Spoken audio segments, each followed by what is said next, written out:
There was a time when British Olympic medal winners became household names because there were so few of them. But the 67 medals at this year's Games in Rio and 147 at the Paralympics meant that the GB medalist reception at Buckingham Palace was a crowded and happy event. Throughout the Commonwealth, there were equally joyful celebrations. Grenada, the Bahamas, Jamaica and New Zealand won more medals per head of population than any other countries. Many of this year's winners spoke of being inspired by athletes of previous generations. Inspiration fed their aspiration, and having discovered abilities they scarcely knew they had, these athletes are now inspiring others. A few months ago, I saw inspiration of a different kind when I opened the new Cambridge base of the East Anglian Air Ambulance, where Prince William works as a helicopter pilot.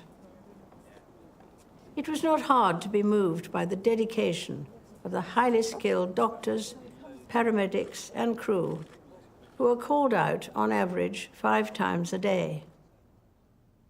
But to be inspirational, you don't have to save lives or win medals.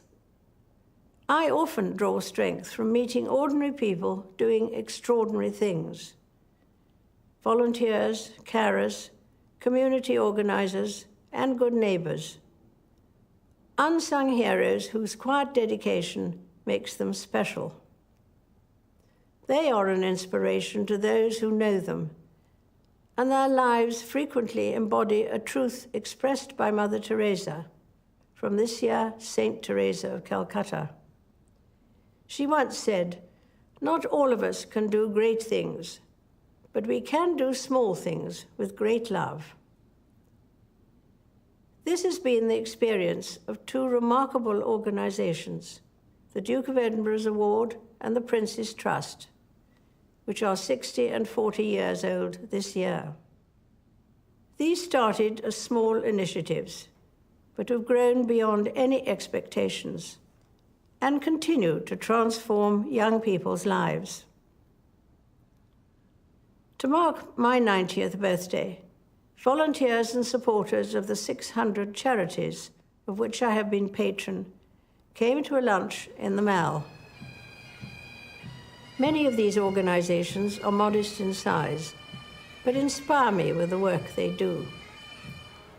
From giving friendship and support to our veterans, the elderly or the bereaved, to championing music and dance, providing animal welfare, or protecting our fields and forests.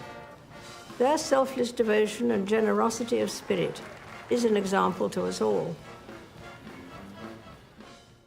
When people face a challenge, they sometimes talk about taking a deep breath to find courage or strength.